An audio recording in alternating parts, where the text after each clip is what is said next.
राधे कृष्णा जी। कैसे हैं आप सब? आशा करती हूँ बहुत अच्छे होंगे, स्वस्थ होंगे, एकदम फिट होंगे। और अपना ध्यान रखिए, ख्याल रखिए सब लोग।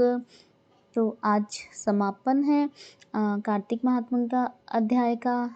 तो लास्ट अध्याय मैं आपको सुनाने जा रही हूँ। तो और इसके बाद मैं रामायण का पाठ शुरू करने वाली हूँ। तो उसके लिए आप लोग जुड़े रहिएगा चैनल के साथ और लाइक शेयर सब्सक्राइब करना मत भूलिएगा। चलिए अभी पाठ शुरू करते हैं। और उससे पहले 11 बार ओम नमो भगवते वासुदेवाय। ओम नमो भगवते वासुदेवाय। ओम नमो भगवते वासुदेवाय। ओम नमो भगवते वासुदेवाय। ओम नमो भगवते वासुदेवाय। ओम नमो भगवते वासुदेवाय। ओम नमो भगवते वासुदेवाय। ओम नमो भगवते वासुदेवाय।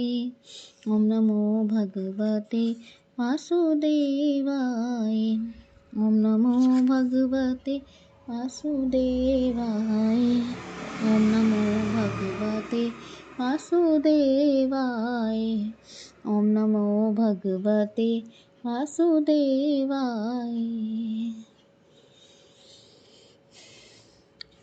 ऋषिगणों ने सूत जी से कहा, हे सूत जी, पीपल का वृक्ष शनिवार को छोड़कर सप्ताह के बाकी दिनों में क्यों नहीं पूजा जाता? सूत जी ने कहा, समुद्र का मंथन करने से जो रत्न देवताओं को मिले थे, उनमें से देवताओं ने लक्ष्मी और कौस्तुभमणि भगवान विष्णु को दे दी थी। विष्णु भगवान जब लक्ष्मी से विवाह करने के लिए तैयार हुए तो लक्ष्मी ने कहा, प्रभु, जब तक मेरी बड़ी बहन का विवाह नहीं हो जाता, आप मुझ छोटी बहन से विवाह कैसे कर सकते हैं? इसलिए आप पहले मेरी बड़ी बहन का विवाह कीजिए, बाद में फिर मुझसे विवाह कीजिए, क्योंकि यह प्राचीन नियम है। सूत जी बोले, लक्ष्मी के ऐसे वचन सुनकर भगवान विष्णु ने लक्ष्मी की बड़ी बहन का विवाह उद्दालक ऋषि के साथ कर दिया। वह लक्ष्मी बड़ी कुरूप थी, बड़ा मुख, चमकते हुए दांत, वृद्धा के समान शरीर, बड़े बड़े लाल नेत्र और रूखे बाल। महर्षि उद्दालक भगवान विष्णु के आग्रह पर उससे विवाह कर उसको वेद मंत्रों की ध्वनि से गुंजाते हुए अपने आश्रम में ले गए। वेद ध्वनि से गुंजित हवन के पवित्र धुएं से सुगंधित मनोहर ऋषि आश्रम को देखकर बहुत दुखी हुई।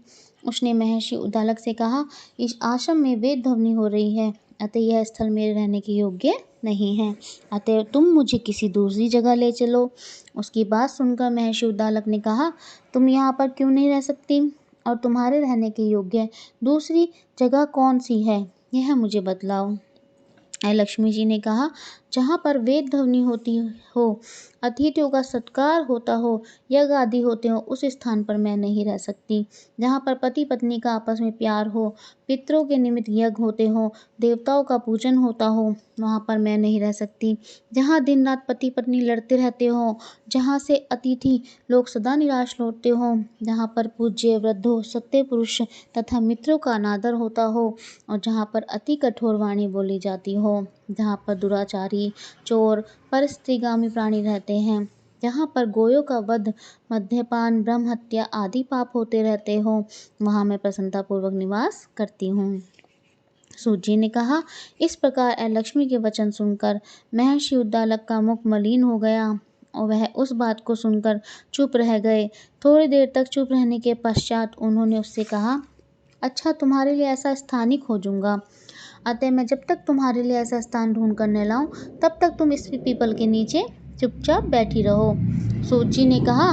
महर्षि उद्दालक उसको पीपल के नीचे बिठाकर समझे उसके रहने योग्य स्थान ढूंढने के लिए निकले, लेकिन जब वह बहुत काल तक प्रतीक्षा करने पर भी वापस नहीं लौटे, तो लक्ष्मी रोने लगी। उसका बुरी तरह से रोना श्री लक्ष्मी जी ने वैकुंठ में भी सुना। अपनी बहन का रोना सुन लक्ष्मी जी व्याकुल हो गई। उन्होंने दुखी होकर भगवान विष्णु से कहा, प्रभु, मेरी बड़ी बहन लक्ष्मी पति के त्याग देने से अत्यंत दुखी हो गई है। हे नाथ, यदि मैं आपकी प्रिय पत्नी हूँ तो आप उसे आश्वासन देने के लिए उसके पास जाइए। लक्ष्मी जी की प्रार्थना सुनकर कृपा सिंधु भगवान लक्ष्मी जी को साथ लेकर उस पीपल के पास गए, जिसके नीचे लक्ष्मी बैठी रो रही थी।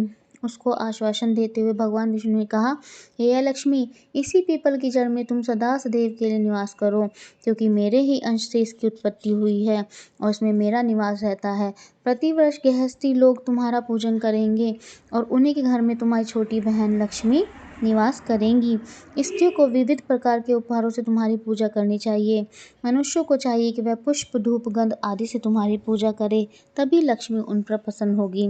सूत जी ने कहा, भगवान श्री कृष्ण, सत्यभामा तथा पृथु और नारद का संवाद तुम लोगों को मैंने सुना दिया, जिसके सुनने मात्र से ही मनुष्य के सब पाप नष्ट हो जाते हैं और उसे वैकुंठ लोक की प्राप्ति होती है। तुम लोगों को जो कुछ पूछना हो पूछ सकते हो, उसे भी मैं विस्तार पूर्वक कहूँगा।